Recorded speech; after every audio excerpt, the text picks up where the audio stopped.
Ширк деген бул эң чоң адашуу болот.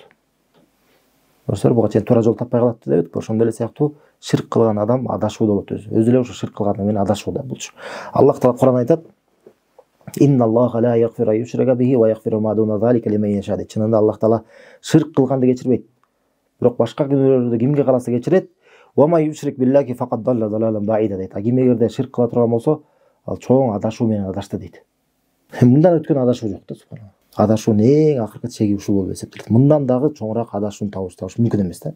Субханалла. Мисалы адам бирөө намаз окубай калды, мисалы арак ичип жүрөт, башка кылып жүрөт, башка кандай гана күнөөлөр, ошолордун эң акыркы чеги, эң адашкан, эң аягы, эң чоңу бул эмне экен?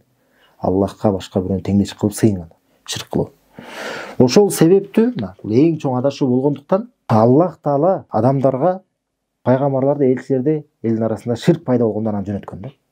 Билесиздер, эң биринчи негизи Адам алейхиссалам өзү, Адам атабыз ширк кылган эмес. Ал жерге Аллах Таала түшүргөн эмне болгон? Бул ла иляха иллаллахты карманып баштаган. Демек, адамзаттын башталышы ла иляха иллаллах менен башталган.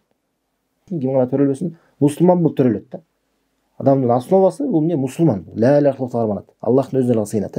Аллах Таала хадис кудсиде айтат: "Инни халакту ибад ханафа куллухум" дейт да. Мен бардык менин пенделеримди ханиф абалда жараттым дейт да. Ханиф деген бул жалгыз Аллахка сыйынуучу кылып, ширк кылбаган абалда жараттым дейт. Фашталаткум шаятин, жана аларга шайтан келди дейт. Жана алардын диндерин адаштырып салды деген да. Субханалла. Пайгамбар саллаллаху алейхи хадисте айткандай, кайсы гана бир ада төрөлбөсүн, сөз ал фитратта төрөлөт деген да. Фитратта төрөлөт деген мааниси жалгыз Аллахка сыйынган абалда. Демек, адамзаттын негизи, основасы бул Аллахтын өзүнө сыйынат. Ошондой эле Адам атабыз да, Адам алейхиссалам жерге түшкөндө жалгыз Аллахка сыйынат эле. Ширк кылган эмес. Жашап жүрдү, өттү. Андан кийин бирок башка күнөөлөр бар беле? Башка күнөөлөр бар болчу. Башында деле мисалы шайтанга азгырып, ошо бейиштен күнөө кылып калышты, анан жерге түшүп калышты. Биякта жүргөндө дагы күнөөлөр боло берди.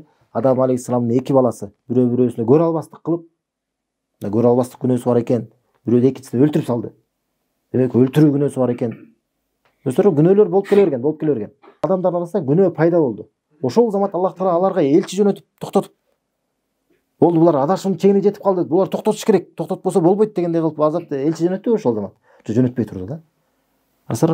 Башка күнөөлөр боло берди, пайда боло берди. Качан жөнөттү? Эң биринчи элчи ким? Бул Нух пайгамбар болгон, Нух пайгамбар болгон. Элчи болуп жөнөтүлгөн Адам атабыздан кийин ким болгон? Нух, расул болуп жөнөтүлгөн бул Нух пайгамбар болгон. Эми Нух пайгамбар келди. Эмнеге келди? Анткени ошол Нух пайгамбардын учурунда ширк пайда болду.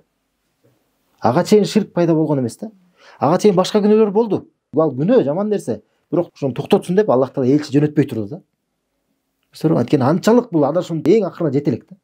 Бирок качан ошо күнөөлөр боло берип аягындан ширк пайда болгондо болду бул нерсе, эң акыркы чеги. Мындан ары эч нерсе жок. Сөзсүз алар токтотуш керек. Же барып туруп аларга элчи келет дагы токтотот, алар кайтып калат. Же болбосо эмне болот? Же азапталат. Же ал эл жок болот да. Чынында ошол болду. Нух алейхиссалам келди, аларга дават кылды, жеткизди тавхидти. Ошондо деле көрсөтөр кандай Аллах Таала кечиримдүү зат, кандай Аллах Таала боорукер зат. Ошондо дагы Аллах Таала дароо келип туруп эле аларды азаптап салган жок да. 950 жыл дават кылды Нух алейхиссалам. 950 жыл ла иляха иллаллахка чакырып жүрө берди. Ошончо узак жашашты да ал кездердечи. Өзү андан узак жашаган өзүчү. Дават кылып ла иляха иллаллахка чакырып жашаган эле 950 жыл болгон да. Куранда келет да бул нерсечи. Ошончо жыл чакыра берди. Аз эле киши кабыл алды да. Эмне болду анан карасаңыздар? Эмне кылды? Андан кийин азап келди аларга. Топон суу болуп, аларды суу каптап, баарысын жок кылды. Мааниси эмнени айткыбыз келип атат? Ширк пайда болгондон анан Аллах Таала жөнөттү. Акыркы бул эң чеги болду деген. Болду, силер эң аягына жеттиңер. Силерге элчи келиш керек деп Аллах Таала ошондон анан элчилер жөнөтүп атты да. Демек, мындан өткөн адашуу жок. Ширктен өткөн адашуу жок. Ширктен өткөн чоң күнөө жок. Эми Нухтун окуясы тууралуу могу кантип ширк пайда болгон өзү адамзатта да бул тууралуу өзүнчө сабак кылабыз. Туруп эле адам ширк кылып калган эмес. Мында акырын барып шайтан аны ширкке түткөн да. Бул тууралуу өзү да кантип ширк пайда болгон, бул тууралуу хадис бар. Сахабалардын сөзү бар, бул тууралуу өзүнчө сабак кылабыз иншалла. Жана көрсөтөр мына ушуну билишибиз керек да. Ширк деген демек адашуунун эң акыркы чеги. Жана ширк болгон болсо, ширк эгерде бир кайсы бир элде ширк болуп аткан болсо, ошол коом азапка татыктуу. Мындан кайра тескерисинче эмне түшүнөбүз? Демек, кайсы бир коомдо ла иляха иллаллах орноп аткан болсо, ошол ла иляха иллаллахка чакыруучулар бар болгон болсо, бул кандай ошол коом үчүн, ошол эл үчүн Аллахтын болгон чоң жакшылыгы. Аларга азап келбей калсаң тосуп тургандар ошолор болуп калат да. Себеби болуп калат. Белгилүү да, мисалы биздин Орто Азия элдеринде союз бийлиги келип баскан го биздин элдердичи. Келип туруп атеизм менен басып 70 жыл субханалла Кудай жок деген ишенимди элге мажбурлап кандай чоң азап келген туурабы. Бул чоң азап болгон да бизде мусулман элдерге туурабы. Анан ушул тууралуу Мухаммад Султан Аль-Масуми деген алым болгон да. Бул Ходжант деген жерде болгон. Ходжантта азыр Тажикстан. Бирок өзү бул түрк тилдүү болгон да. Элестетсеңер ушул Ходжанттан болуп түрк тилдүүлөрдөн эми жана Меккеде сабак берчи. Элестетсеңер, Орто Азияда кайсы алымды билесиңер? Барып Меккеде сабак берген. Көрсөңөр, эң акыркы тарых боюнча карасак, чоң алым ушул чыккан да. Мухаммад Султан Аль-Масуми деген да. Имам Аль-Масуми деген. Ушул киши анан ошол совет бийлиги келип бияка басып келгенде анан качкан да. Динин сактап, динин коргоп өзү качкан. Кытай тарапка качкан. Үркүндөрдү билесиздер. Андан кийин анан Меккеге Медина ошол жакка качкан да. Ошол жакка барганда ал чоң алым болгондуктан ошол жактан Сауд Арабия бийлиги ошол жакта өзү ошол Сауд Арабиянын негиздечиси Абдул-Азиз ас-Сауд муну Меккеге сабак берүүчү кылып коюп койгон да.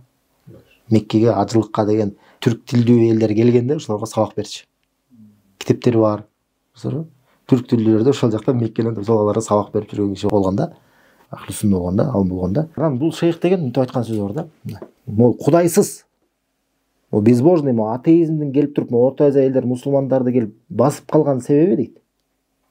Басып мажбурлоодо, динсиздикти мажбурлап калган. Мунун себеби дейт. Бул элдердин арасында кабырларга сыйынуу жайылып кеткен дейт да. Достор, алымдын көз карашы. Куран сүннөттү түшүнгөн, ошол заманда жашаган, абалды билген, эмне себептен бул болгонун алымдын көз карашы менен шариаттын негизинде айтып атат да. Эмне дейт? Ошол азаптын келип калгандыгы дейт. Азыр субханалла. Атеизм менен келип туруп мусулман элдерин басып калган себеби бул ошол элдердин арасында ширктин жайылып кеткендиги деген да. Мына Куранда деле карасак деле, кайсы бир коом болбосун, аларда ширк болгон, ширктен кайтарыш үчүн аларга элчилер келген, эскерткен, баш ийген болсо жакшы, аларга аманчылык болуп, тынчтык болуп, мына сахабалар сыяктуу, пайгамбар саллаллаху алейхи эрчиди, тынчтык болду, дүйнөнүн баарын элип калышты, Келип болсо кайра баш тартышкан. Элчисин кайра өлтүргөн, аны жалганга чыгарган, кайра ширк кылып жүрө беришкен, башка сыйынып эмне болду? Аларды жок кылган Аллах Таала. Ар кандай азаптар менен, Достор, эмне айткыбыз келип атат? Өтө коркунучтуу нерсе да. Бул ширк эгерде кайсы бир элде болуп аткан болсо, баардык мусулмандар колубуздан келишинче мындан кайтарып, мындан эскертип, муну токтотконго аракет кылышыбыз керек. Антпесе баардыгыбызга азап келип калышы мүмкүн. Мына мусулмандын демек, мына көрсөңөрбү? Ширкке карата көз карашы ушундай болуш керек да. Мына Куран сүннөттүн негизинде адам түшүнүп, күнөөлөрдү ушундай караш керек. Демек ширк бул эң чоң адашуу, эң чоң адашуу. Азап калып келе турган эң чоң нерсе бул ширк. Мындан дагы өткөн чоң күнөө жок деп мындай ушундай көз караш менен адам караш керек да.